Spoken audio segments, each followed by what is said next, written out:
ओम शांति। हम गीत में कहते थे, तुम ही हो माता पिता, तुम ही हो बंधु सखा, तुम ही हो। बाबा कहते, ये गुहे राज कौन बच्चे समझ सकते हैं जो बाप के श्रीमत पर चलते हैं, अर्थात माता पिता एक निराकार हमारा शिव परमात्मा ही है। हम उनकी आज्ञा पर चलते हैं, हम श्रीमत का अच्छी रीत पालन करते हैं। जो बाबा कहते बहुत ऊंच पद पाने वाले होते हैं, बाप की हर मत को अच्छी रीत धारण करते हैं और उस पर चलते भी हैं। तो ये गुहिराज उन बच्चों को समझ में आता है। बाबा कहते तुम शूद्र घराने में थे, तुम्हें शूद्र घराने से अडॉप्ट किया था, ब्रह्मा मुख वंशावली ब्राह्मण बच्चा बनाया था। तो बाप अडॉप्ट करते हैं। तो बाबा कहते हैं सारे दिन तुम्हें खुशी में रहना चाहिए।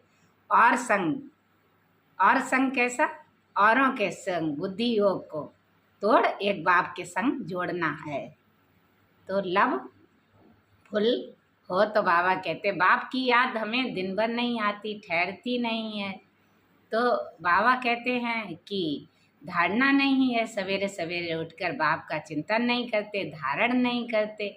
तो संकल्पों में अगर हमारे बाप हमारा कौन है, क्या करता है, कहाँ से आया है, कब पाठ चलता है, ये सब बातें हमें बार बार रिपीट करनी चाहिए। बाबा तो कहते हैं हर संकल्प, हर कर्म, हर बाणी में अगर हम क्या हों, रूहानियत को धारण करें, तो बाबा कहते हैं कि तो वातावरण यानी सर्विस भी अच्छी होगी। और हर कर्म को करते हुए बाप लौ प्रमाण बाप को सौंप दे। तो बाबा अपने बच्चों को तरह तरह की गोहे पॉइंट समझाते रहते हैं, उन्हें धारण भी करना है। तो धारणा से ही हमारी एक योग की शक्ति है, उसकी अनुभूति है, वो होती है। तो धारण करने से हमें पता चलता है कि हम आत्मा कहाँ तक जा रही हैं।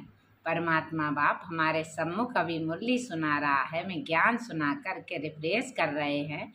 तो बाबा ब्रह्मा के तन द्वारा हमें अडॉप्ट भी कर रहे हैं, तो हमें ऊंच घराने में।